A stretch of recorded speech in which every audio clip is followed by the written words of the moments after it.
अच्छा, शादी नहीं करने का कहीं ये प्रेम प्रसंग तो कारण नहीं? क्या भगवान सिंह स्वयं ने भी इस बार विधानसभा से चुनाव लड़ने का पूरा मन बना लिया? आप सीधे तौर पे आरोप लगा रहे हैं कि बाड़मेर के स्थानीय विधायक विनाशकारी है, वो भ्रष्ट है।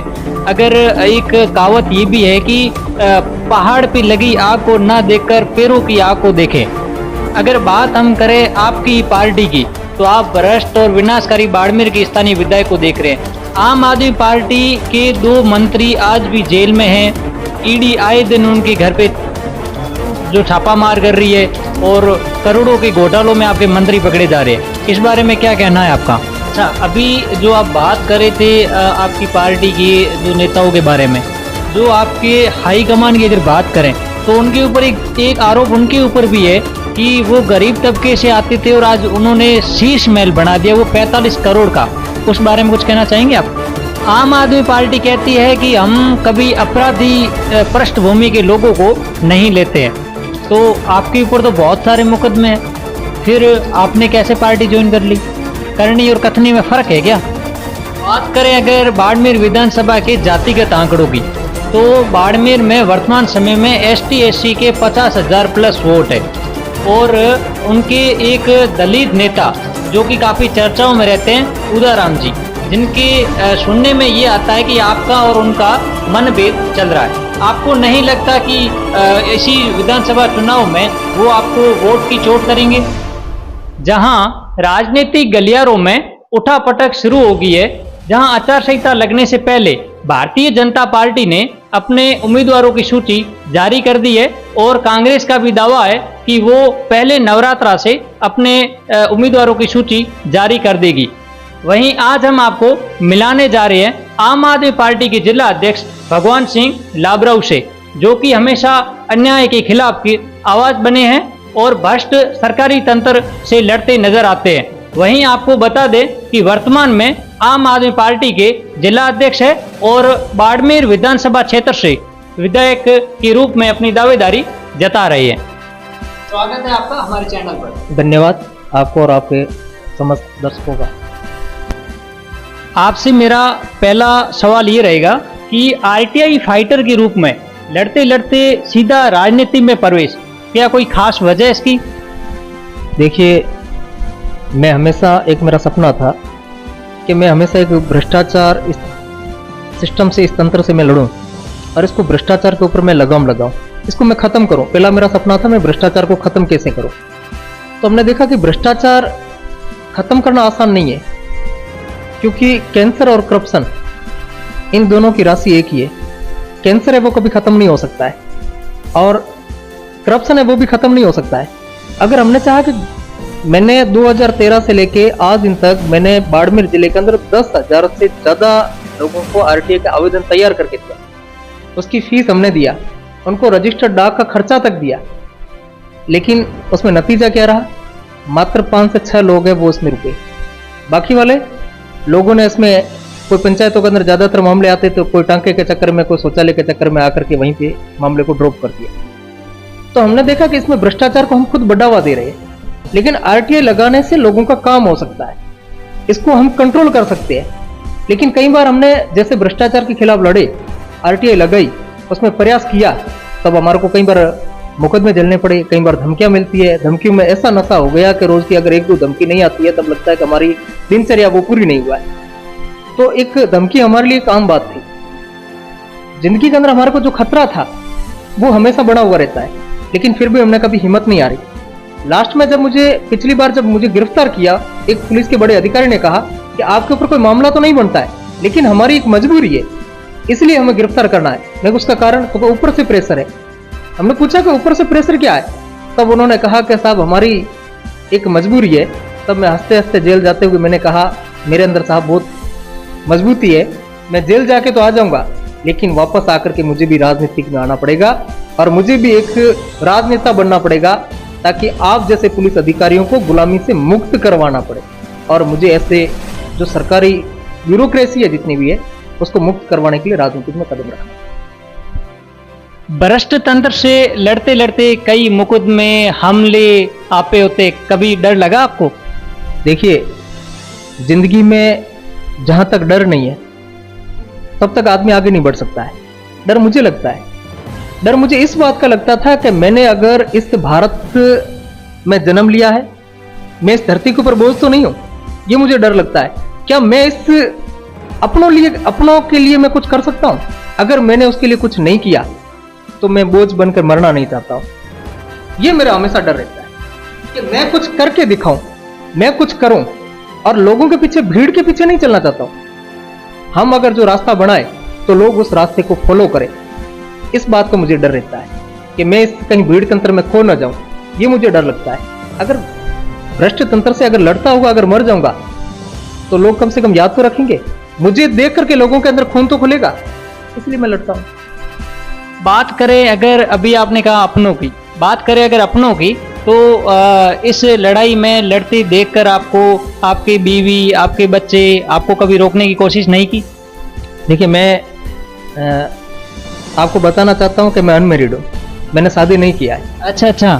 शादी नहीं करने का कारण भी था कि अगर शादी करने के बाद में सिर्फ उसमें उलझ जाता, वो देखते कि परिवार के पीछे रह जाते हैं, अपने परिवार का देखे, दूसरों के लिए क्यों लड़े। क्योंकि यहाँ तो देखेंगे तो अपनों के लिए, तो मेरे लिए सब मेरे ही है, मेरे अपने।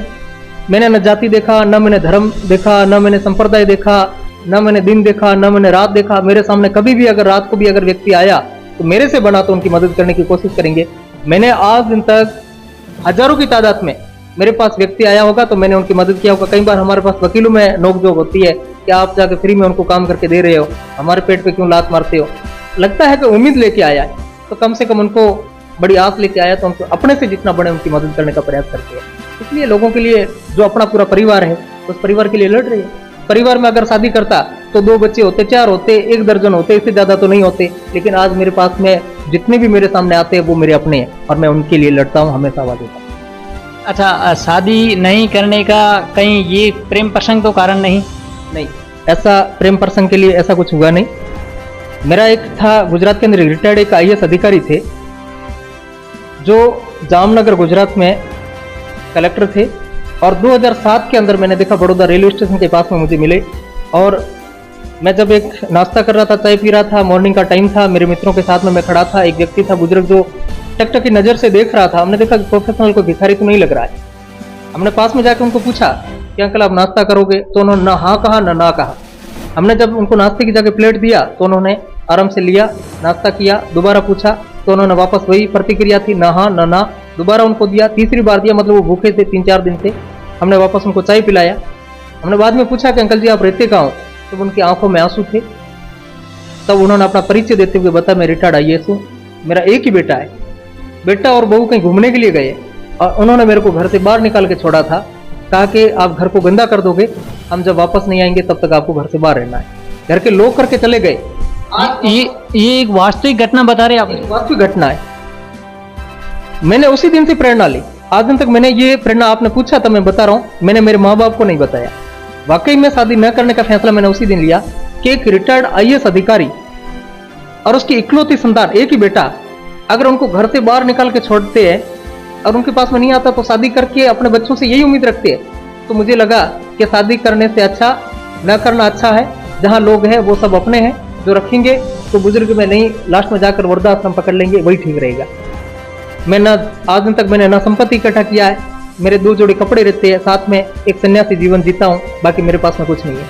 चाहे मेरे पास में कई बार भ्रष्टाचार से जब लड़ा तो कई SP थे जो व्यक्तिगत रंजिश रखते थे, उन्होंने कई इन्वेस्टिगेशन करवाए, कई बैंक अकाउंट के निकाले। उन्होंने ये देखा पब्लिक इनके पीछे क्यों है, इनकी टीम कैसे काम करती है, इतनी जानकारी इनके पास कहाँ से आती है, गोपनीय जानकारी इनको कैसे मिलती है। उन्होंने पूरा इन्वेस्टिगेशन करके देख लिया, हमारे पास कुछ नहीं मिला। तब जाकर के उन्होंने सिर पकड़ के वो चुपचाप बैठ गए। क्या आम आदमी पार्टी विधानसभा चुनाव 2023 राजस्थान से लड़ेगी? बिल्कुल, चुनाव राजस्थान में लड़ेगी। अगर वो राजस्थान से चुनाव लड़ती है तो वो कौन कौन से विधानसभा क्षेत्र रहेंगे जहां से आम आदमी पार्टी अपने उम्मीदवार उतारेगी? राजस्थान के सभी 200 विधानसभाओं पर अपने उम्मीदवार उतारने का मानस बना चुकी है और तीसरे विकल्प के रूप में राजस्थान में मजबूती से चुनाव लड़ेगी। अच्छा, फिर आप भी बताइएगा पहली सूची कब जारी कर रही है? अभी जल्दी हमारे नवरात्र में 1-2 दिन में हमारी सूची, पहली सूची है वो आ जाएगी। क्या भगवान सिंह स्वयं ने भी इस बार विधानसभा से चुनाव लड़ने का पूरा मन बना लिया है? बिल्कुल है। मैं जिस टाइम से राजनीतिक में आया था तब मेरा पास में एक ही उद्देश्य था कि बाड़मेर को भ्रष्टाचार से मुक्त करवाना है। और भ्रष्टाचार का मुक्त करवाने के लिए एक ही था, जो 15 साल से लगातार एक ही व्यक्ति ने यहाँ मतलब जीत करके बाड़मेर के अंदर एक भट्टा बिठाने का काम किया था। तो मुझे लगा कि इस बाड़मेर से, इस भ्रष्टाचार से मुक्ति दिलाने के लिए शायद हो सकता है, भाजपा और कांग्रेस दोनों का यहाँ गठबंधन था, तो मुझे तीसरे विकल्प के रूप में मजबूती से चुनाव लड़ने का मानस बनाया है। और जनता ने चाहा और जनता के मजबूती से अगर मुझे चुनाव लड़ाया, मैं बिल्कुल चुनाव लड़ने को तैयार हूँ। बाड़मेर की जनता आपको मौका क्यों देगी? देखिए, बाड़मेर की जनता मुझे मौका देने का बहुत सारे कारण है। बाड़मेर में अभी तक के जितने भी आए थे वो जाति, धर्म, आपसी लड़ाई करने के लिए, वैसे ही मतलब मेवाराम जी कोई ऐसे विकास पुरुष नहीं है। मैं हमेशा कहता था कि बाड़मेर का विनाश करने वाले पुरुष है। मैं हमेशा कभी भी लिखता, सोशल मीडिया पे भी लिखता था, तो कई बार कहता था ये बाड़मेर का विनाश करने वाले, बाड़मेर का भट्ठा बिठाने वाले, बाड़मेर का बेड़ा गर्क करने वाले विधायक। तो यहाँ उनको लगातार विधायक बनने का कारण, पहली बार थे तो उन्होंने नहीं देखा तो कहा कि एक जैन है, बाकी वाले यहाँ पे ना राजपूत है, जाट है, यहाँ उस हिसाब से करके चुनाव में सामने जो उम्मीदवार था वो जाट था। तो ये बाड़मेर के अंदर जाट और राजपूत का एक तालमेल कभी बैठा नहीं है। आपसी अगर फूट डाल करके राज करने वाला ब्रिटिश नीति वाला जो था, वही अपने के अंदर पहली बार इनको विजेता बनाया। दूसरी बात, जब मेवाराम हार रहे थे तब उन्होंने प्रियंका जी को जब टिकट दिया तब उनके सामने मृदु रेखा जी को बागी बना करके उनका खर्चा देकर चुनाव लड़ाया। उनको 19,000 वोट आया, 4,500 वोटों से प्रियंका जी चुनाव हार गई थी। तीसरी बार जब चुनाव आया तो सुनने में ये भी आ रहा है, कई लोगों के अंदर सूत्रों के अनुसार जो बताया जा रहा है कि कर्नल सोनाराम जी को टिकट दिलाने के लिए भी अनुशंसा मेवाराम जी ने किया था और इस वजह से उनको टिकट दिया। और उनका कारण एक ही था कि पहले जब आदरणीय जसवंत सिंह जी जसवाल साहब जब चुनाव लोकसभा का हारे थे 2014 में, तो वो बदला लेने के लिए स्वाभिमान जो फैक्टर था वो गुट पूरा था इनके खिलाफ हो गया, तो राजपूतों ने किसी ने वोट नहीं दिया। उनके साथ में अदर जो कम्युनिटी थी वो साथ में जुड़ गई। और कई या जो जाट कम्युनिटी के थे, जो भाजपा वाले थे, कुछ लोग थे, क्योंकि बाड़मेर की पूर्वी जितनी जाट बहुली जो ग्राम पंचायतें थी उसमें सरपंच में 2 खड़े होते थे, दोनों जाट होते थे। एक भाजपा में चला गया तो दूसरा कांग्रेस में चला गया, तो वो वोट थे उनको मेवाराम जी को मिलना चालू हो गया। तो तीसरा उनके पास ऑप्शन ही नहीं था। तब डराने का कारण था कि अगर जाट या विधायक बन गया तो आपका राजपूतों को कहते थे आपका यहाँ जीना बेकार हो जाएगा। जब राजपूत के पास में जाते तो जाटों को ये कहते थे अगर मेरा टिकट कट गया, कोई राजपूत लेके आएगा तो आपका यहाँ बाड़मेर में आना बेकार हो जाएगा।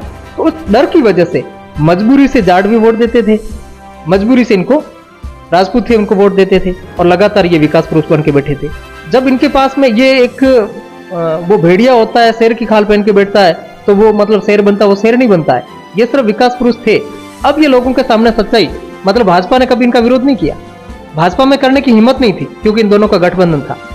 इन दोनों का नगर परिषद में देखो, इनके पार्षद है वो साथ में बैठ के प्रॉपर्टियां साथ में कांग्रेस वाले वो खरीदते हैं, दोनों कभी विरोध नहीं करते। दोनों में पट्टी अगर फर्जी बनाते मिल बांट के खाते हैं, इनका कभी विरोध नहीं होता है। सिर्फ ये कभी हाथी के दांत की तरह विरोध होता है, दिखाने का अलग होते है, खाने के लिए कुछ अलग होता है। बाड़मेर में जब हमने विरोध खुले में करना चालू किया तो उन्होंने देखा कि आम आदमी पार्टी वालों ने अब ये कल के आए हुए अगर इतना पुरजोर तरीके से विरोध कर रहे हैं तो इनकी विश्व की सबसे बड़ी पार्टी और एक विश्व की सबसे छोटी पार्टी का एक जिलाध्यक्ष अगर विरोध कर रहा है तो विश्व की सबसे बड़ी पार्टी वालों को मजबूर होना पड़ा इनका विरोध करने के लिए। बाकी इनके पास कोई मुद्दे नहीं थे, हमने इनको मुद्दे दिए, इनको बोलने के लिए हमने तैयार किया, तब ये बोलना चालू हो गया। बाकी भाजपा और कांग्रेस दोनों की मिलकर के यहाँ गठबंधन इसको नहीं करना चाहिए क्योंकि ये जनता के बीच में ठगबंधन बना करके बैठे हैं और लोगों को बारी बारी से ये ठग रही है। बस यही कारण था। और इस बार भाजपा और कांग्रेस दोनों को डर लग रहा है, ये तीसरे अगर बीच में घुस गए तो हमारा समीकरण बदल सकता है। आप सीधे तौर पे आरोप लगा रहे हैं कि बाड़मेर के स्थानीय विधायक विनाशकारी है, वो भ्रष्ट है। अगर एक कहावत ये भी है कि पहाड़ पे लगी आग को ना देखकर पैरों की आग को देखे। अगर बात हम करें आपकी पार्टी की तो आप भ्रष्ट और विनाशकारी बाड़मेर के स्थानीय विधायक को देख रहे हैं। आम आदमी पार्टी के 2 मंत्री आज भी जेल में हैं। ईडी आए दिन उनके घर पे जो छापा मार कर रही है और करोड़ों के घोटालों में आपके मंत्री पकड़े जा रहे हैं। इस बारे में क्या कहना है आपका? देखिए, बाड़मेर की अगर मैं बात करूं तो बाड़मेर के अंदर आज की जब 15 साल तक लगातार बाड़मेर के मेवाराम जी विधायक रहे कांग्रेस पार्टी के, 5 साल तक वो नगर पालिका के चेयरमैन रहे, 20 सालों के अंदर उन्होंने सीवरेज की जो समस्या थी वो खत्म नहीं कर पाए। 20 सालों के अंदर बाड़मेर की कभी सड़क आपने नहीं देखी होगी। 20 साल आपको भी लगातार याद होगा, बाड़मेर को आपने देखा होगा, अच्छी तरीके से परखा होगा। बाड़मेर की कोई सड़क कभी नई मैंने नहीं देखी। बाड़मेर की कभी आप नई गाड़ी लेकर के निकलोगे तो कहीं ना कहीं वो डैमेज होगी, ये आपके पास में तय होगी। बाड़मेर की पानी की समस्या, आज का मैंने दैनिक समाचार पत्र पढ़ा जिसके में बिना काम किए 9 करोड़ रुपए उठ गए बजट। ये पानी की पाइपलाइन का बता रहे। सड़कें पूरी टूटी हुई पड़ी है, सड़क नई बनने के बाद में खोदने का चालू होगा, पहले क्या काम नहीं होता है क्या? बाड़मेर के विकास के नाम पे सिर्फ 2 ओवर ब्रिज जो बने हैं, उसके अलावा बाड़मेर का कोई काम नहीं हुआ है। बाड़मेर को दुबई बनाने का सपना था, बाड़मेर का भट्ठा बैठ गया। बाड़मेर का जो ओवर ब्रिज बने थे, अभी जाके देखे तो नेहरू नगर के पास में ऊपर से टूटा हुआ है, टूटने की तैयार है, कभी भी बड़ा हादसा हो सकता है। तो ये बाड़मेर का विकास नहीं हुआ। और हम ये चाहते हैं कि बाड़मेर के इन मुद्दों के ऊपर सही ढंग से काम करें। काम करना कैसे? वो प्लानिंग है, हमारे पास मास्टर प्लान, ये कहते हैं सिर्फ कागजों में मास्टर प्लान, खुद के जहां अतिक्रमण है, अगर विधायक साहब का खुद का घर, अगर वहां से गेहूं रोड को अगर देखा जाए तो उनका घर टूटता है, वहां मास्टर प्लान उनको नहीं दिखा।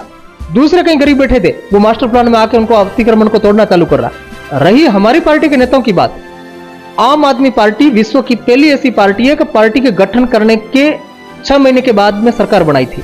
वो एक आंदोलन से निकली हुई पार्टी है। आंदोलन से निकली हुई मतलब जनता का दिल जीत करके ये पार्टी बनाया था, जनता से पूछ के पार्टी बनाया था और जनता ने उनको चुना था। और जनता ने चुना तब पहली बार उन्होंने, जब सरकार 6 महीने बनाई तो 27 सीटें थी। कांग्रेस ने कहा बिना शर्त के आपको समर्थन देने को तैयार है। पहले हम समर्थन दिया, तब पब्लिक को पूछा, दिल्ली की जनता को पूछा, तब केजरीवाल जी ने वह पहले सरकार चलाई। 50 दिन के अंदर कांग्रेस वालों के साथ में तालमेल नहीं बैठा, तब बिना समझौता बिना पूछे कांग्रेस के साथ में ठोकर मार दिया, मुख्यमंत्री की कुर्सी को इस्तीफा दे दिया। पब्लिक के बीच में गए, वापस पब्लिक को बताया हमने 50 दिन में काम करके आपको दिखाया है, लेकिन स्पष्ट बहुमत की सरकार के अलावा काम नहीं हो सकता है। दिल्ली की जनता होशियार थी, उन्होंने 70 में से 67 सीटें दी। इतना बड़ा जनाधार दिया, शायद इतना किसी को नहीं दिया होगा, किसी पार्टी को नहीं दिया होगा। उसमें उन्होंने 5 साल तक काम करके दिखाया। 5 साल काम करने के बाद में दिल्ली के बीच में विश्व का पहला मुख्यमंत्री ऐसा था, विश्व का पहला नेता ऐसा था। उन्होंने पूछा कि अगर काम किया तो वोट देना, नहीं है तो मत देना। उसमें से कई पार्टी के जो नेता थे जिनको खाने को नहीं मिला था, दूसरी पार्टियों से आए हुए थे, कि उनको तो हमेशा कमीशन प्रथा से चले हुए थे, नाराज होकर छोड़ के पार्टियां गए। पार्टियां जाने के बाद में दिल्ली की जनता ने दोबारा 70 में से 63 सीटें दी, 62 सीटें दी। फिर भी सरकार स्पष्ट बहुमत के साथ में बनाई। दिल्ली के जैसे वो बता रहे कि नेता हमारे जेल गए, वो बता रहे कि 100 करोड़ का घोटाला होगा तो साबित तो करे। अभी हमारा जब सुप्रीम कोर्ट में गए, सिसोदिया जी की जब बेल लगी थी, तब ईडी के ऊपर सवाल खड़े किए, प्रूफ तो बताए, आपने जब्त क्या 100 करोड़ की बात कर, 1 रुपया जब्त तो करके दिखाए। उनकी जो प्रॉपर्टी सीज किया, 2006 में जो प्लॉट खरीदे उनको सीज किया। उन्होंने एक शिक्षा मॉडल अच्छा बनाया। उनको ये शराब नीति घोटाला, शराब नीति बनती कैसे? विधानसभा में प्रस्ताव पारित होता है, पारित होने के बाद में अंतिम उसको अवसर कौन देता है? वहां का उप राज्यपाल जब तक साइन नहीं करता है तब तक वो बिल पास नहीं होता है। जिस बिल को अगर संसद में पारित होता है, दोनों सदनों में पारित होने के बाद में जब तक राष्ट्रपति अंतिम मुहर नहीं लगाते हैं तब तक वो बिल पारित तो नहीं होता है। जब उप राज्यपाल के पास में, एलजी के पास में जब वो बिल गया, अगर वो शराब नीति गलत थी तो कम से कम उस शराब नीति को आपको उस टाइम से बिल को कैंसिल करना चाहिए था। आपने लागू तो किया राज्यपाल ने, वो आरोपी क्यों नहीं बने? बाद में जब वो बता रहे, अब हमारे राज्यसभा सांसद जो संजय सिंह जी थे वो गिरफ्तार हुए, तो गिरफ्तारी में करने का कारण क्या? जो आरोपी था वो आरोपी जेल में रहने के बाद में, जमानत के बाद में छूट के घर आता है। उसके बाद में ईडी ने, भाजपा वालों ने धमकाया, बीजेपी वालों ने धमका करके उसको सरकारी गवाह बनाया। जब उसके कान के पर्दे फाड़ दे तो पत्थर भी बोल पड़ता है, तो उनको बोल के उनको सरकारी गवाह बनाया। उसने कहा कि पहले वो आरोपी था, उसने कहा कि संजय सिंह को मैंने उनके घर पे हमने 100 करोड़ रुपए दिया, 1 करोड़ रुपए दिया या 2 करोड़ रुपए दिया। प्रूफ क्या है? एक आरोपी ने अगर बयान दे दिया बिना नोटिस के, अगर आपने सीधा कोई नोटिस नहीं दिया, पहले कोई पूछताछ नहीं, सीधा घर पे आया, छापा मारा और उनको गिरफ्तार कर दिया, 1 रुपया बरामद तो करे। मैं कहता हूं विश्व का सबसे ईमानदार नेता संजय सिंह है, जिनको मैं व्यक्तिगत जानता हूं। अच्छा, आपको बताता हूं, अरविंद केजरीवाल जो एक IRS अधिकारी थे, इनकम टैक्स डिपार्टमेंट के थे, IAS रैंक के अधिकारी थे। उनके पास में अगर पैसे कमाने होते थे, वो अधिकारी वहां से रिश्वत देने वाले बहुत सारे थे। उन्होंने ये नहीं था, उन्होंने एक NGO भी चलाते थे। उन्होंने आंदोलन खड़ा किया, अन्ना हजारे आंदोलन जो था, इंडिया अगेंस्ट करप्शन का जो पहला मामला था दिल्ली में, उस मामले को बड़ी पुरजोर तरीके से उन्होंने उठाया। उस उठाने के बाद में उन्होंने अच्छी ढंग से वो अपना पूरा पैरवी किया। उसके बाद में कांग्रेस वालों ने कहा कि अगर आप में दम है तो आप खुद चुनाव क्यों नहीं लड़ते, तब आम आदमी पार्टी बनाई। पार्टी बनाने के बाद में उनको पूरा बताया, तब उन्होंने कहा था एक आम नागरिक की तरह रहेंगे, हमें कोई सुविधा नहीं चाहिए। उनके पास में जब मुख्यमंत्री बनता है तो उसके पास में कुछ सिक्योरिटी के जमा IBS CID वो सब कुछ कहते कि आपको कुछ हो गया तो हम जवाब क्या देंगे। तो अब उनके पास में जब छोटी सी गाड़ी थे तो उसके अंदर वो गार्ड बिठाए या खुद चले, तब उनके पास में मजबूरी से उनको गाड़ी सरकारी जो वाहन मिला था उसको लेना पड़ा। अब उनके पास जब बंगले की बात करें तो सरकारी क्वार्टर है, उनके व्यक्तिगत घर में जाके पैसे खर्च नहीं किए, सरकारी क्वार्टर में। हम ये अगर कहते हैं कि अगर जो विपक्ष वाले जो मुद्दा उठा रहे भाजपा वाले या कांग्रेस वाले, हम उनको चैलेंज देते हैं कि आप दिल्ली की जनता के बीच में जाए और पुरजोर तरीके से उनको बताए कि इन्होंने ये गलत तरीके से इनको सरकारी आवास जो बनाया, आप उनको चेंज कर दो, मुख्यमंत्री बदल जाएगा। तो अगला जो मुख्यमंत्री होगा वो शीश महल में बैठेगा, तो परमानेंट कोई केजरीवाल जी बैठे ये जरूर नहीं है, वो सरकार के पैसों से सरकारी महल बनाए, तो सरकारी महल में आप जाके बैठो ना। आपका कल कोई मुख्यमंत्री बनेगा वही बैठेगा, हम ये परमानेंट तो होगा नहीं। वो उनका जब सरकार में सत्ता से अगर उनको बेदखल कर दिया, सरकारी अगर परिवर्तन जनता ने कर दिया तो उनको बैठने का कोई मौका ही नहीं मिलेगा, वो अपने आप चेंज हो जाएंगे, आपको मुख्यमंत्री बैठेगा। तो आप ये साफ तौर पे कहना चाहते हो कि जो उनके ऊपर शीश महल बनाने का जो आरोप लगा वो उन्होंने अपने निजी ना बनाकर सरकारी आवास को बनाया। बिल्कुल वो सरकारी आवास है, वो उनका कोई निजी घर तो नहीं है। अगर उन्होंने सरकार के पैसे लेकर के व्यक्तिगत अगर कोई जगह से अपना निजी आवास बनाया होता, उसके ऊपर अगर सरकारी राशि खर्च किया होता, पहला विरोध मैं करता। अगर भ्रष्टाचार में अगर मेरा परिवार भी लिप्त होता है तो पहला विरोध मैं करूंगा। तो वैसे अगर मेरी पार्टी का वो मेरा मुखिया है, अगर उन्होंने सरकारी राशि को अपने व्यक्तिगत घर पे अगर खर्च करता तो मैं उसका ज्ञापन देने के लिए पहला व्यक्ति जाता, उसी पार्टी का। लेकिन उन्होंने ऐसा नहीं किया, वो सरकारी राशि सरकारी बंगले पे खर्च हुआ है, सरकारी आवास पे खर्च हुआ है, उसको अच्छा बनाए ताकि बार बार उनको रिपेयरिंग करने की जरूरत ना पड़े, उसको सही तरीके से बना के दिखाया, तो उसमें कोई गलत नहीं था। देखिए मुकदमे किस प्रकार से, जैसे मुझे आपराधिक पृष्ठभूमि का तो माना जाता है, लेकिन मुकदमे हुए क्यों? मैं आपको, मेरे ऊपर अभी तक टोटल 11 मुकदमे दर्ज हुए, 11 FIR लॉज हुआ। मैं अगर एक एक FIR का अगर ब्यौरा देना चालू करूंगा तो टाइम ज्यादा हो जाएगा। मैं आपको बताता हूं, पहले मेरे पास में 5 FIR हुआ था, जिसके अंदर एक घोटाले की FIR दर्ज हुई। घोटाले की क्या थी, मैं जब 2016 के अंदर जब नोटबंदी हुई तो मेरे पास गांव के अंदर कई लोगों ने इलेक्ट्रिसिटी बिल के लिए और कई लोगों ने मेरे पास में पैसे, मुझे मेरी कंपनी थी उसके अंदर दिए, इलेक्ट्रिसिटी बिल पेड करने के लिए हम उसमें उसका उपयोग होते थे। कई लोगों के पास में आया कि साहब 2000 का नोट है, किसी ने बताया 5000 का, उसने वॉलेट लिया, परचेज किया, मेरे पास। उस टाइम से नोटबंदी के टाइम में कई ई मित्र वाले थे जो मेरे से वॉलेट लेकर के उसके बिल पेड करते थे। हमने उनको 10 लाख की, 5 लाख की हम उसको क्रेडिट देते थे, भाई दिन में आपने सुबह मेरे से लिमिट लिया, दिन में यूज करके शाम को मेरे अकाउंट में वापस, करंट अकाउंट के अंदर वापस पैसे जमा कर सकते हैं। जब लास्ट में कई लोगों से जब मुझे उधार दे रखे थे, उनको जब मुझे वापस करना था तो उनकी नीति में खोट आ गई, पैसे नहीं देने से उन्होंने मुकदमे करवाए। और मुकदमे करवाने का जरिया क्या बना था उसका कारण बताओ। मैंने जब मेरी कंपनी चल रही थी ऑनलाइन में, पर डे का ट्रांजेक्शन थे तो 50 लाख रुपए तक का मैंने ट्रांजेक्शन किए पर डे के, तो उसमें विद्युत विभाग में मैंने एक RTI लगाई। मुझे पता आया कि जब मीटर, बिजली के जो मीटर है वो हमारे घरों में लगे हुए रहते हैं, फिर भी मीटर किराया हमारे से वसूल किया जाता है, स्थायी चार्ज हमारे से वसूल किया जाता है, जबकि नगर पालिका, ग्राम पंचायत में अगर होर्डिंग्स लगते हैं या कुछ भी, अगर हम कुछ भी प्रॉपर्टी में अगर रखते हैं तो उनसे नगर परिषद, ग्राम पंचायत हमारे से किराया वसूल करती है। तो हम जितने यूनिट बिजली खर्च करते हैं तो उसका पैसा हम देते हैं और फिर भी वसूल हमारे से करते हैं। तो मैंने एक RTI लगाई और सरकार से पूछा कि ऐसा अगर कोई आदेश हुआ है किराया लेने के लिए, हमने 4000 रुपए दे के मीटर खरीदा है, तो इस मीटर की कीमत क्या होगी, हर बार इनसे किराया लिया जाता है, तो ऐसा सरकार का स्थायी चार्ज के लिए ये गेजेट है, नोटिफिकेशन, परिपत्र, आदेश, नियम, सर्कुलर कोई भी होगा तो इसकी हमें प्रतिलिपि उपलब्ध कराओ। इनके पास कोई नहीं था। जोधपुर विद्युत विभाग के अधिकारियों ने मेरे साथ मीटिंग किया, उन्होंने मुझे प्रलोभन देने की कोशिश किया, उसको मैनेज करने की कोशिश किया। आप चाहते हैं वैसे करने को हम तैयार है, आपका घर का बिल कितना आया उसको माफ करवाने को तैयार है। मैं उसके लालच में नहीं आया, तब उनके पास कोई रास्ता नहीं बचा था, क्योंकि इसको कहा जाता है कि ये राठौड़ी चार्ज है। सरकार के पास ये जितने भी अवैध वसूलियां हैं, राजस्थान की जनता के लिए वो 3000 करोड़ रुपए सालाना जो फालतू के जा रहे थे, मैं उसको बचाने का प्रयासरत था। उनके पास कभी रास्ता नहीं बचा, तब मेरे ही खास व्यक्ति थे, उनसे 5 FIR दर्ज करवाई। मैं आज भी चैलेंज देता हूं, कोई भी व्यक्ति अगर देखना चाहे तो मेरे बैंक अकाउंट के स्टेटमेंट देख ले, सामने मेरे ऊपर जिसने एलिगेशन लगाया उनके बैंक के स्टेटमेंट का मिलान कर दे और उनके पास में जितने ट्रांजेक्शन के उनका मिलान कर दे। अगर 1 रुपए का अगर भ्रष्टाचार साबित हो गया तो मैं कोर्ट में लिखित में एफिडेविट देता हूं कि मुझे जुर्म स्वीकार है और मैं जेल में हमेशा आज ही मुझे सजा दी जाए, मैं सजा मांगने के लिए मैं तैयार रहता हूं। दूसरा कोई ट्रायल चाहता है, मैं ट्रायल भी नहीं चाहूंगा, मैं एफिडेविट दूंगा। ये जनता को निर्णय करना है कि मेरे सामने अगर, मैं हमेशा कहता हूं कि किसी काम का, सरकारी कामों के सोशल ऑडिट करे, ये जनता बैठ करके कमेटी गठित करके मेरे उसमें निर्णय कर दे। मैं अगर झूठा साबित होता हूं तो परमानेंट जेल में, ताउम्र जेल में रहने को तैयार हूं। ये पहले मेरे 5 मुकदमों की कंडीशन।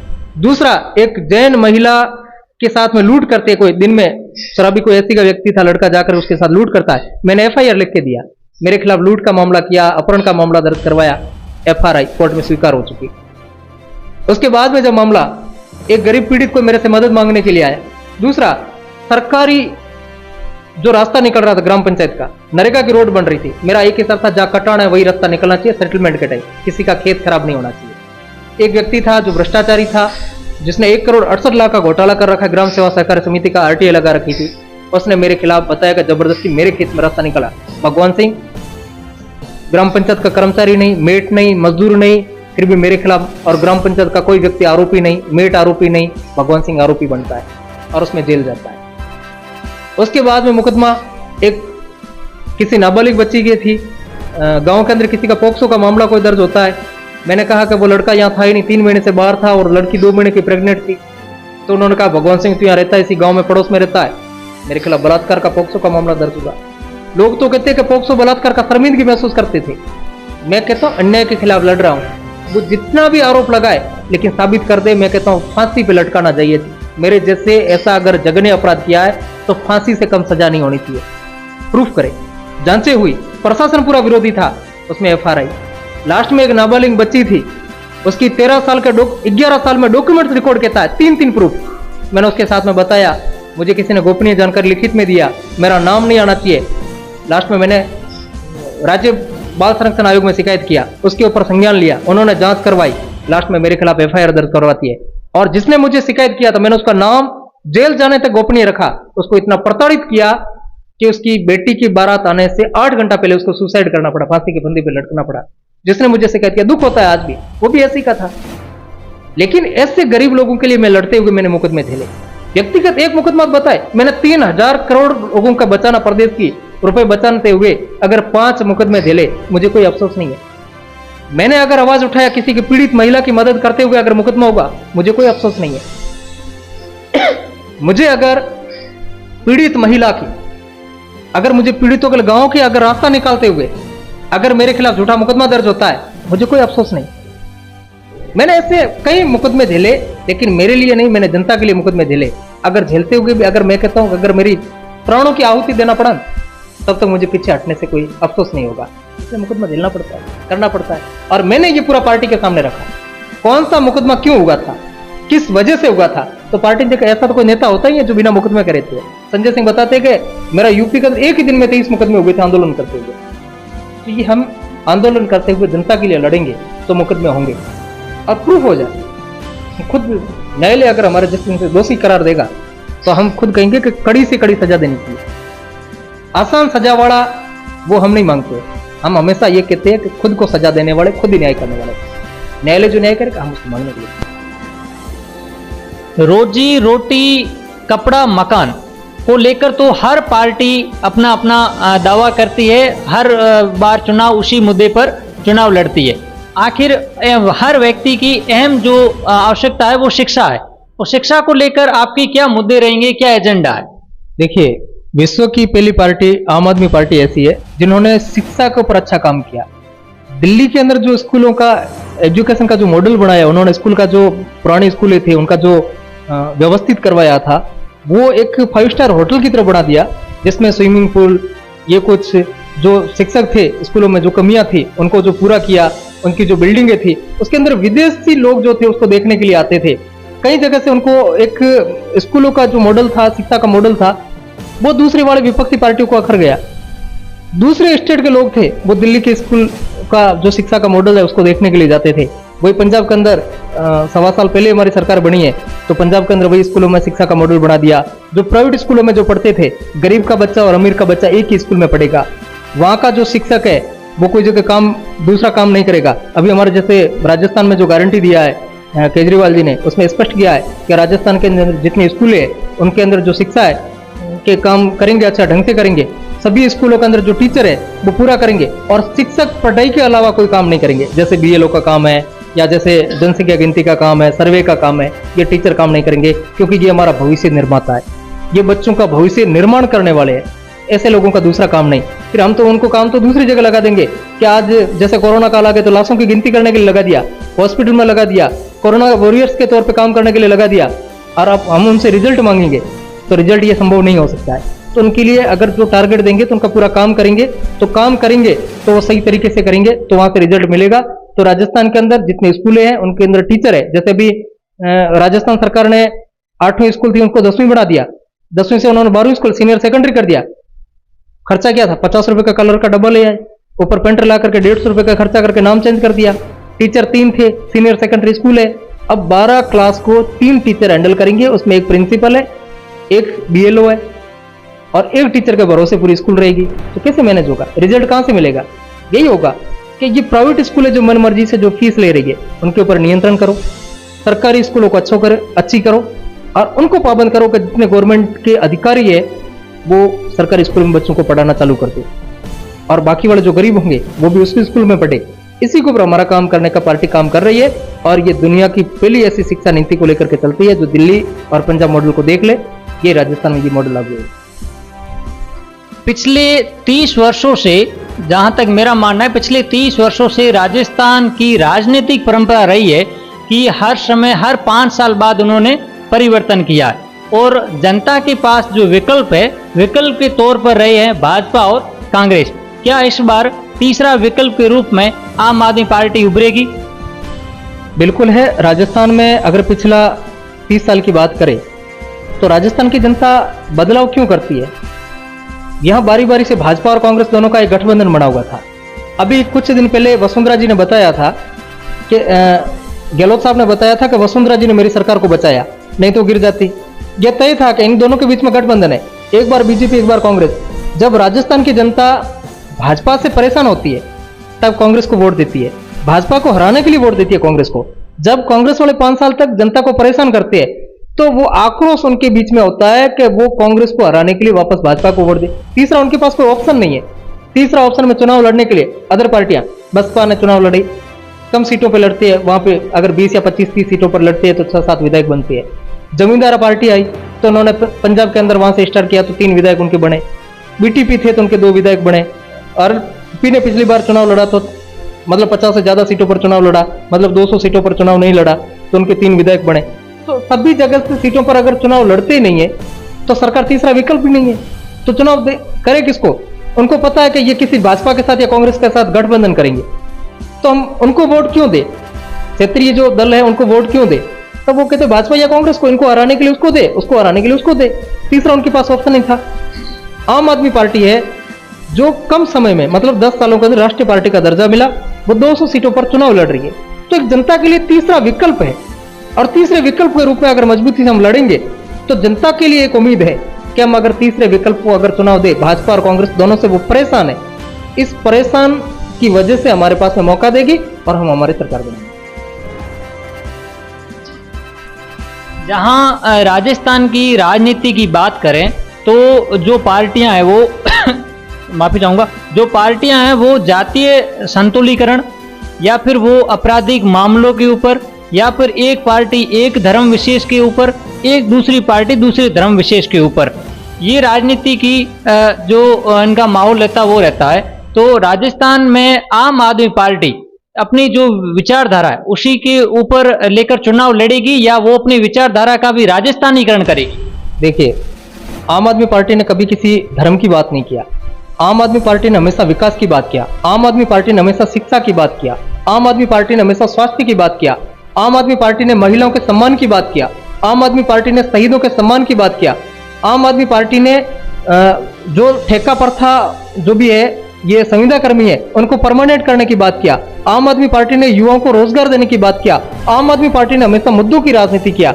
आम आदमी पार्टी ने कभी तुष्टीकरण की राजनीति नहीं किया। आम आदमी पार्टी ने कभी धर्म की राजनीति नहीं किया। आम आदमी पार्टी ने किसी समुदाय को लड़ाने की बात नहीं किया। आम आदमी पार्टी ने कभी राजनीति की बात नहीं किया। आम आदमी पार्टी ने कभी किसी को झूठे मुकदमों में फंसाने के लिए या झूठी कार्रवाई करने के लिए कोई राजनीतिक नहीं किया। आम आदमी पार्टी हमेशा एक ही कहती है कि यहाँ मुद्दों के आधार पे लोगों को एक अच्छी शिक्षा के साथ में काम करे, अच्छा उनको स्वास्थ्य देने की बात करे, गारंटी दे करके बात करते, घोषणाएं करके नहीं। आम आदमी पार्टी के कथने और करने में फर्क नहीं हुआ। राजस्थान के अंदर अगर बिजली की बात करें, बिजली फ्री की बात करें, तो ये केजरीवाल की नकल कर रहे हैं। 100 यूनिट बिजली तो फ्री देने की बात कर रहे हैं, लेकिन ये बिजली फ्री नहीं दे पाए। बिजली तो फ्री कर दिया, बिल तो आना बंद हो गया, लेकिन बिजली भी नहीं आती है। लोगों को 24 घंटे में से 3 घंटे बिजली मिलती है, 4 घंटे बिजली मिलती है। जब लाइट ही नहीं आएगी, बिजली आएगी नहीं, तो बिल कहां से आएगा। अब दिल्ली की बात करें तो लगातार 8 साल से 200 यूनिट बिजली फ्री की बात किया है, तो 8 साल से लगातार 200 यूनिट बिजली फ्री है, कभी किसी का बिल नहीं आया।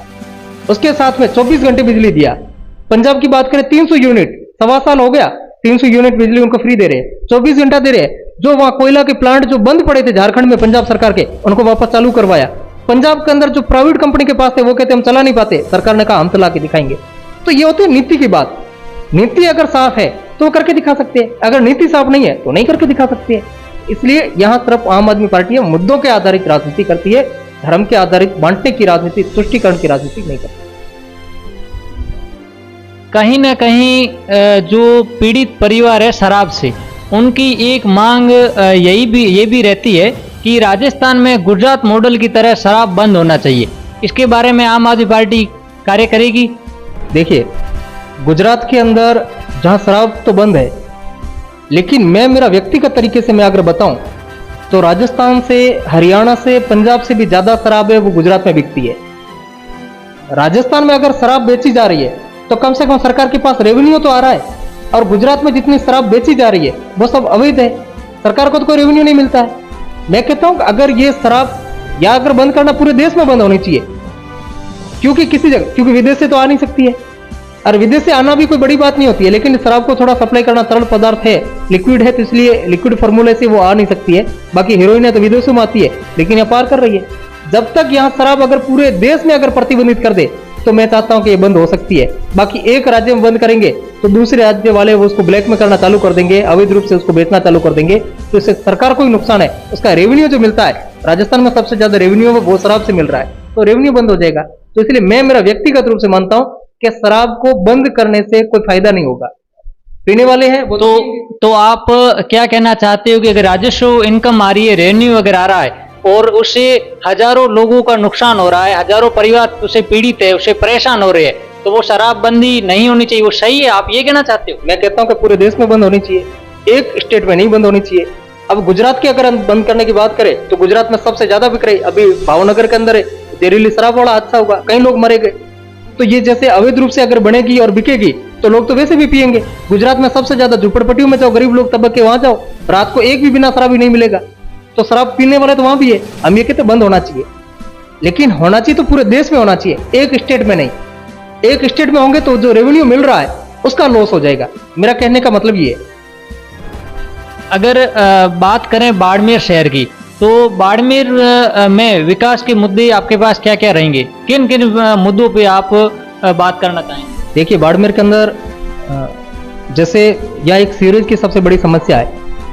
गटर की जो पानी है उसकी कोई निकासी नहीं है, उन्होंने कोई इसके लिए तैयारी नहीं किया है। बाड़मेर के अंदर जब थोड़ी सी बारिश होती है तो सबसे पहले गंदा जो पानी होता है, हमारे माननीय कलेक्टर साहब है, उनके सरकारी घर तक, वहां तक पानी पहुंच जाता है आवाज तक। बाड़मेर के इसके ऊपर कोई ढंग से काम नहीं कर पाया। जो नाला है उसका वापस पानी जाता है, जिसके लिए कोई प्लान नहीं किया है। बाड़मेर की अगर जो सड़कों की बात करें तो कभी वो सही तरीके से नहीं कर पाए। बाड़मेर की अगर पट्टों की बात करें तो नगर परिषद के पास में ऐसा कोई प्लान नहीं बनाया रखा है कि ये ब्लूप्रिंट नक्शे जो ये तैयार कर रखे हैं, एक पट्टे को 4-4 लोगों को वितरण कर रखा है। तो कम से कम इनका पूरा सर्वे करवा करके वाकई में इसका मालिक कौन है उसको देख करके उसकी जांच करवा करके, इनका हमेशा जो ये झूठे मुकदमे करवाए जाते हैं फर्जी पट्टों के, ये कोर्ट के अंदर जाते हैं, सिविल दावे लाए जाते हैं, स्टे लाए जाते हैं, आम जनता जितनी परेशान है, तो इसका हम समाधान करने का प्रयास करेंगे। दूसरा, बाड़मेर का सबसे बड़ा मुद्दा हमारे सामने जब आया कि बाड़मेर का 1431 और 1585 खतरा है, तो ये लगभग ये 1600 बीघा का खतरा है। इसके अंदर जब ये जागीरदारों का टाइम से ये समथिंग 1956 में सेटलमेंट हुआ था, 1975 तक बाड़मेर के रावल साथ रावत, उमेद सिंह वगैरह इनके नाम से ये जमीन बता रही थी। जब अगर सरकार ने अपने हस्तक में अगर जमीन लिया होता, अंडरटेकिंग में होती, तो 1956 में हो जाती सरकारी रिकॉर्ड में दर्ज। 1975 तक रावत उम्मीद सिंह वगैरह, मतलब ये बाड़मेर की जागीरदार 5 भारावत थे, इन भारावतों के नाम से थी। अचानक सरकारी रिकॉर्ड में कैसे? इनके पास कोई म्यूटेशन की कॉपी नहीं है।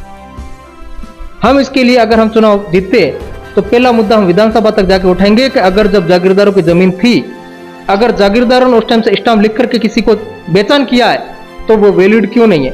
वैसे अगर पट्टे दिए तो उनको खारिज क्यों किया? अगर खारिज पट्टे किए तो उनके खिलाफ एफआईआर दर्ज क्यों हुई? अगर एफआईआर दर्ज हुई तो उनको हर्जाना क्यों नहीं दिया? उनके पट्टे लिए तो उनके खिलाफ दोषियों अधिकारियों के खिलाफ कार्रवाई क्यों नहीं हुई? तो इन सभी मुद्दों के ऊपर हमारा काम करने का, जितने भूमाफियों ने अगर सरकारी जमीन के ऊपर अतिक्रमण कर रखा है, इनको सभी अतिक्रमण मुक्त करवाएंगे, उनके खिलाफ हम कार्रवाई करवाएंगे। बाड़मेर के वन विभाग की जमीनें थी, उनके ऊपर इन्होंने गलत तरमीम करवा के उनके ऊपर अतिक्रमण करवाया, उनको मुक्त करवाने का प्रयास किया जाएगा।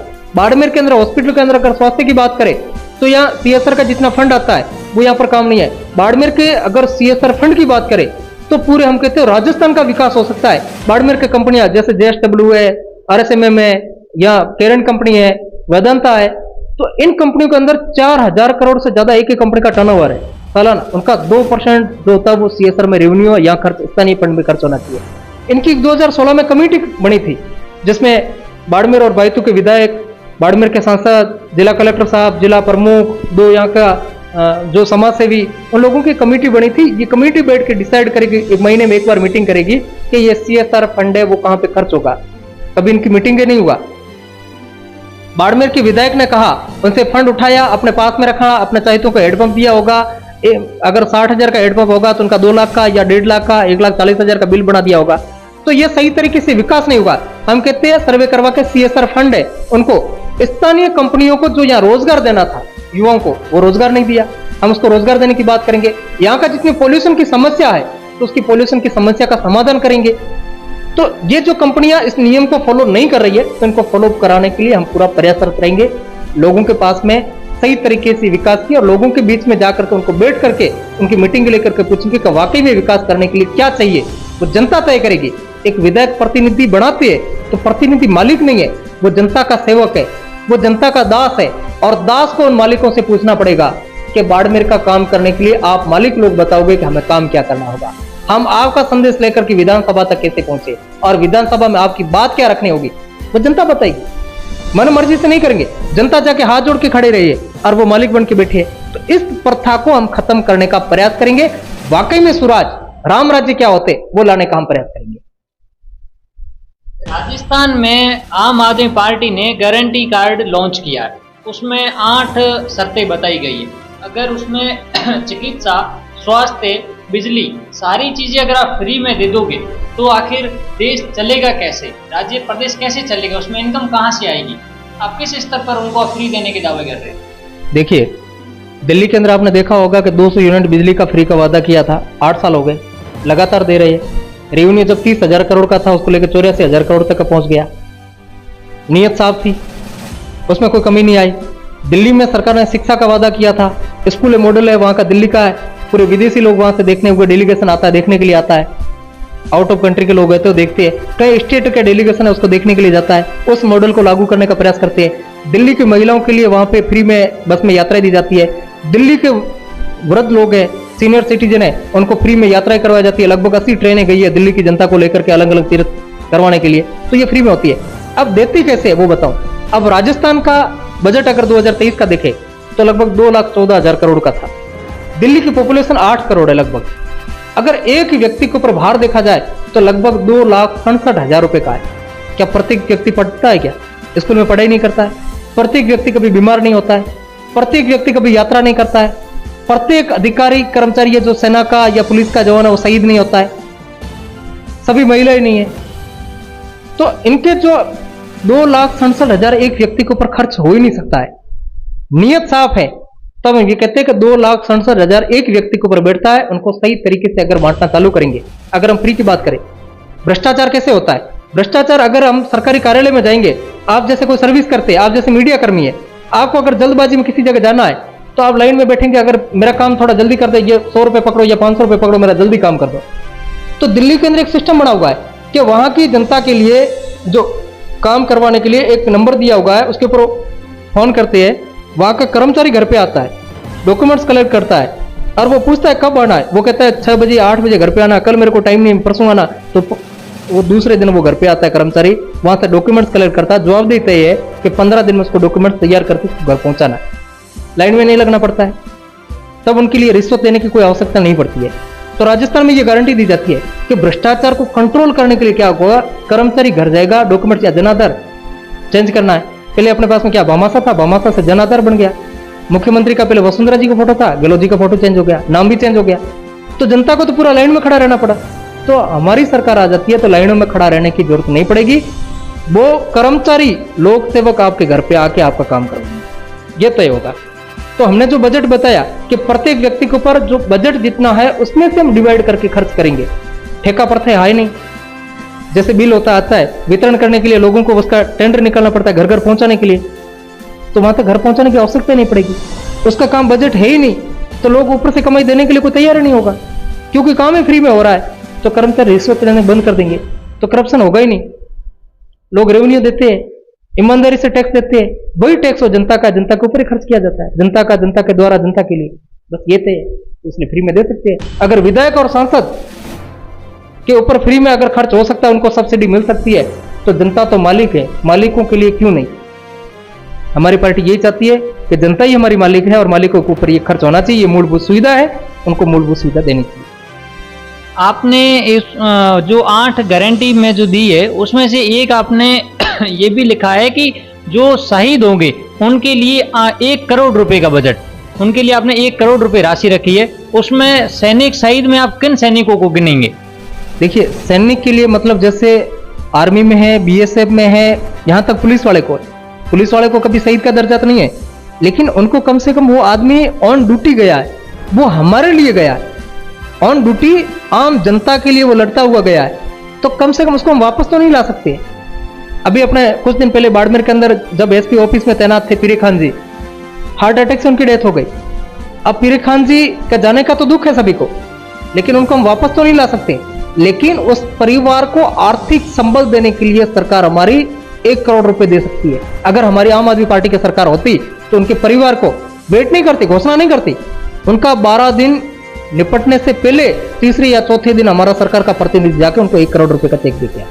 वर्तमान सरकार भी तो अगर वो पुलिसकर्मी उस समय अगर डेथ हो जाती है, अगर अपन भारतीय सेना और पुलिस सेवा की बात करें तो पुलिस सेवा में ये भी नियम रहा है कि अगर वो ऑन ड्यूटी एक्सपायर होते थे जैसा आपने बताया, तो उसके तो उसमें जो उनके डिफेंडेड जैसे परिवार, उसकी चाहे पत्नी हो चाहे उसका पुत्र हो, उसको तो वो वहां बिना एग्जाम बिना परीक्षा के भी तो सीधी उनको ज्वाइनिंग नौकरी दे देते हैं।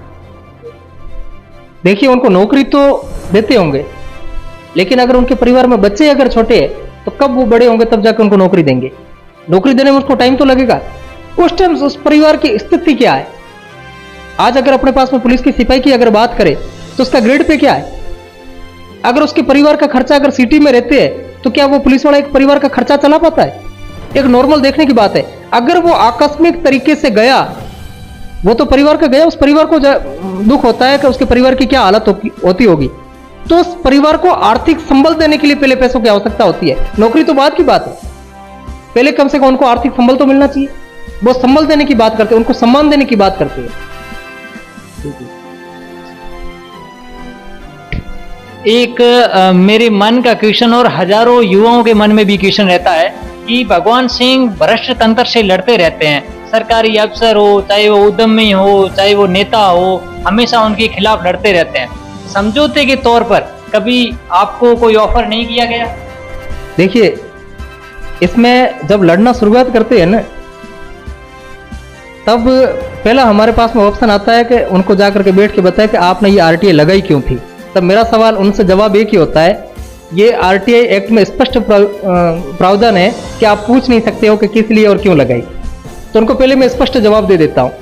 दूसरी बात, जब हम नहीं मानते तब वो रिश्तेदार कहाँ कहाँ है, उनके मित्र कौन है, किसके साथ में उठ बैठे, उनको टॉर्चर करते कि साहब हमारी शिकायत कर दिया, ये चीज होता है। तब उनको हम बताते कि हमने शिकायत नहीं किया था, हमने उनसे हिसाब पूछा था, हमने उनके कार्य प्रणाली को हमने पूछा था। ये पूरा हमारा कोशिश हम उनको बताने का प्रयास करते हैं। जब नहीं मानते फिर उनका धीरे धीरे उनको धमकियां देना चालू, आर्थिक मतलब उनको खरीदने की कोशिश करते हैं। ऐसे मेरे पास में करोड़ों रुपए तक के ऑफर आए। कई बार तो ऐसा होता है कि मन जेब के अंदर अगर 100 रुपए का नोट होता था, सामने 10 लाख की ऑफर होती थी। कभी कभार देखता था कि ये कई बार लोगों ने काला धन कमाया है तो कम से कम अपने भी जमीर को बेच देना चाहिए। फिर ऐसा मन में लगता था नहीं, जमीर को बेचना नहीं चाहिए। तब हमने कभी लेन देन करने की बात नहीं किया, तभी आज दिन तक जिंदा हूं। अगर मैंने लेन देन किया होता तो कई एक्टिविस्टों ने टांगे तोड़वाई है, कई एक्टिविस्ट शहीद हो गए हैं। उनका कारण एक ही रहा होगा, कहीं न कहीं उनका आर्थिक लेन देन। मैंने वो आर्थिक लेन देन नहीं किया, तब मेरे ऊपर ईश्वर ने हमेशा मुझे साथ दिया। और जब मेरे ऊपर हमला होने का अंदेशा होता है तो ईश्वर हमेशा मुझे संकेत देता है, तब मेरे ऊपर मैंने उनसे लेन देन करने की कभी बात नहीं किया। हाँ, धमकियां देते रहते हैं, धमकियां तो मेरे लिए एक नशा हो चुका है। जब तक धमकी नहीं देते है तब तक मुझे ऐसा लगता है कि मैंने कुछ किया ही नहीं होगा। मैं जिंदा आदमी नहीं हूँ। जिंदा मतलब शरीर से जिंदा दिख रहा हूँ, लेकिन मन से मैं जिंदा नहीं हूँ, कर्म से मैं जिंदा नहीं हूँ। इसलिए मैं हमेशा जिंदा दिखने का प्रयास करता हूँ। ऐसे आर्थिक लाभ के लिए ऑफर आई, लेकिन मैंने हमेशा ठुकराने का प्रयास किया होगा, कभी ऐसा नहीं होगा। हाँ, एक दो जगह मुझे किसी ने छोटी बड़ी अगर ऑफर दिया होगा, मैंने उनके पैसों से उनकी बैंड बजाई है। और वो रोते हैं कि इनको कभी देना नहीं चाहिए, अगर दिया तो उन्हीं पैसों से ये आर्थिक मजबूत होते हैं और अपने ज़्यादा बैंड बजाने का प्रयास करते हैं, अपना उजागर करते हैं। इसलिए कभी मुझे आर्थिक लाभ पहले देने का प्रयास होता था, ऑफर होता था। अब मुझे कोई ना तो ऑफर करता है, न मेरे सामने कोई ऑफर लेके आता है। आपने आम आदमी पार्टी विधानसभा से मात्र 7 महीने पहले ही ज्वाइन की। आप इसको एक विधानसभा इतने बड़े क्षेत्र में चुनाव लड़ना खुद के लिए चुनौती नहीं मानते? देखिए, मैंने 6 महीने पहले जब पार्टी ज्वाइन किया, तब मेरे साथ में पार्टी के बड़े अधिकारी का एक फोन आया कि आपको सोना नहीं है और अब आपको हम सोने देंगे नहीं। आप हमेशा जनता के लिए काम करते थे, अब आपको जनता को जगाने का काम करना है और उनको अपने अधिकारों के प्रति सजग करने का आपको काम करना है। मतलब पूरा एक प्रयासरत रह करके उनको काम करने का तैयार था। मैंने पार्टी को जाके ज्वाइन किया। पार्टी ने वापस मुझे एक बड़ी जिम्मेदारी देते हुए बाड़मेर को मुझे जिला अध्यक्ष बनाया। मैंने उनसे रिक्वेस्ट किया, मैं एक छोटा सा आम आदमी, मेरे पास न खर्चा है, न मैं इतना आर्थिक संबल है मेरे पास, न मैं इतना आर्थिक रूप से मैं मजबूत हूँ। बाड़मेर की 7 विधानसभाओं तक पहुँचना, अब बाड़मेर जिला अभी अलग हुआ है, मैं 7 विधानसभा तक पहुँचना मेरे लिए संभव नहीं है। फिर भी उन्होंने कहा कि नहीं भगवान सिंह, आपको मदद करना है, पार्टी का भी वहाँ पे अस्तित्व तो नहीं है, गिने चुने कार्यकर्ता उनको लेकर के आपको तैयारी करना है। मैंने 20,000 से ज़्यादा कार्यकर्ताओं का एक संगठन बाड़मेर में तैयार किया। बाद में मुझे लगा कि जब बाड़मेर का भ्रष्टाचार, बाड़मेर की तानाशाही को देखा, तब मुझे लगा कि इनको भ्रष्टाचार को खत्म करने के लिए खुद में मैदान में उतरना चाहिए। पहले बाड़मेर के अंदर कहीं अच्छे जिंदा और जागरूक लोग थे, उनको कहा कि भाई आप चुनाव लड़ो, मैं आपके लिए काम करूंगा। उन्होंने कहा काश हम चुनाव तो लड़े, अगर वापस मेवाड़ जीत गए तो।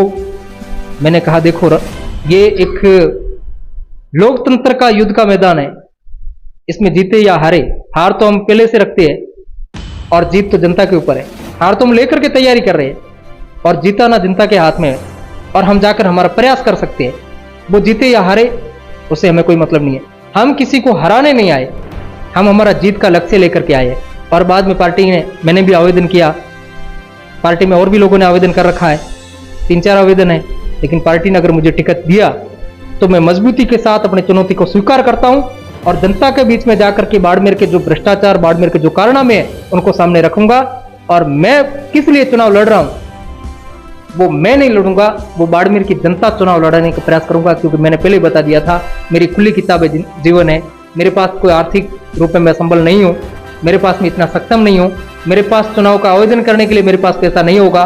वो जनता के चुनाव से जनता नोट भी देगी और जनता वोट भी देगी, जनता चंदा देकर के अगर सहयोग करेगी, मैं चुनाव लड़ूंगा और मजबूती के साथ में, और मैं जीत करके दिखा दूंगा। और जनता ने, मैं उनसे एक मौका मांगता हूं, मैं उनको स्टाम्प पेपर पे लिख के देता हूं, अगर आपने मुझे 1 साल के लिए पहले मौका दो और बाड़मेर की जनता 365 दिन में अगर ये डिसाइड कर लेती है कि ये हमारे काम का नहीं होगा, भगवान सिंह लिख के देता है, मैं क्षत्रिय कुल में मैंने जन्म लिया है, मैं एक राजपूत की जबान से कहता हूं, मैं 365 दिन के बाद मैं इस्तीफा लिख के दे दूंगा कि मैं आपके लायक नहीं हूं, मैंने काम नहीं किया है, ये पद लीजिए, आप किसी और को।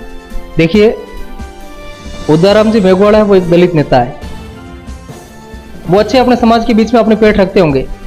मेरी और उनकी व्यक्तिगत लड़ाई है। व्यक्तिगत लड़ाई में भगवान सिंह अगर व्यक्तिगत रूप से लड़ाई लेगा तो मेरा समाज, उदाराम जी अगर चुनाव लड़ते हैं, उनका मेरा समाज अगर वोट देता तो भगवान सिंह प्रभावित कैसे करेगा? नहीं कर सकता है। वो हमारे आपसी व्यक्तिगत होगा, हमारी आपसी मुद्दों को लेकर के लड़ाई चलती है, उसमें दोनों समाजों के बीच में नहीं आना चाहिए। अगर उन दोनों समाज को लगना चाहिए, SC ST समाज को लगता है कि भगवान सिंह इसमें गलत है, तो लोकतांत्रिक तरीके से मेरा विरोध कर सकते हैं। अगर उनको लगता है कि मैं हमेशा संविधान की बात करता हूं, लोग कहते हैं कि ये बाबा साहब को मानने वाला नहीं होगा। मैं बाबा साहब को सुबह उठते पढ़ने वाला संविधानवादी राजपूत हूं।